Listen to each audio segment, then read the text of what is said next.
Glamour's an illusion. No glamorous jobs unless you love what you do. I still love what I do, and that is why I continue to do it, and it is why people continue to employ me, because no one's going to love it more than you do. So here's the life journey as I figured it out over my lot of years on this planet.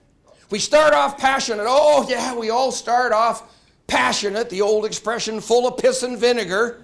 And man, if you don't know the difference between those two, I'm never having French fries at your house. So we start off passionate, and then we get a bit complacent. It's just human nature.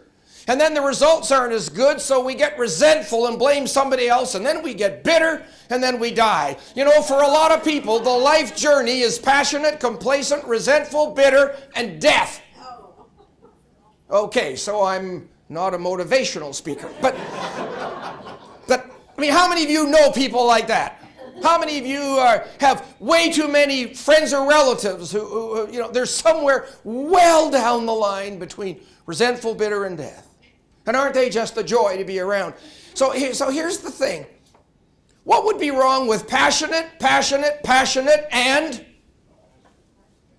death? Oh, sure. It's always going to end the same way. It's just the journey is so different. I choose passionate, and death. There are no glamorous jobs.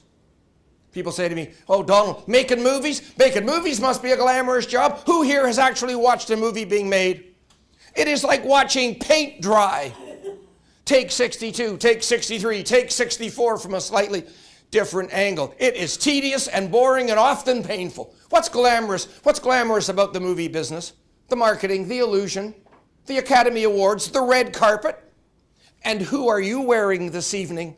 Well, Dr. Shapiro did these. No, the dress. Being a surgeon, people think that must be glamorous.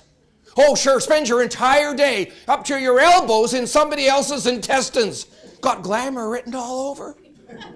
Being an airline pilot, that must be glamorous. No, the plane flies itself, and you hope to hell it keeps doing that, because if it doesn't, you have to open up that pesky manual and figure out what to do.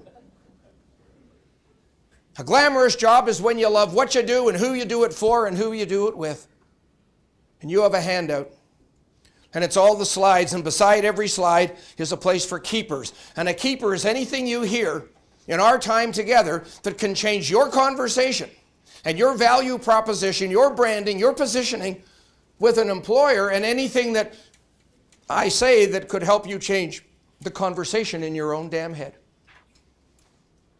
And so those will be keepers. And if a whole slide represents an idea, a thought, an insight that you need to go back and think about a little bit more, then what a lot of folks do is they actually take their pen and they circle those special, most important slides so they can find them easily. Some really advanced, technologically amazing people turn over the top right-hand corner of those pages so that they can find the circled slides more easily. Is this too technical for anybody? Because at my age, what I have figured out about technology is you can teach an old dog new tricks, but the dog hates it. Okay, so do not pick something, don't even interview for something that you're not going to love.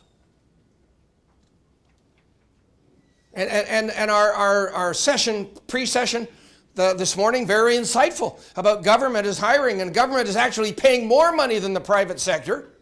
A client of mine in Edmonton had a computer programmer that he was paying $60,000 to a couple of years ago, and the guy wasn't worth it. He was marginally acceptable, and he quit and got a job with the government of Alberta for $100,000.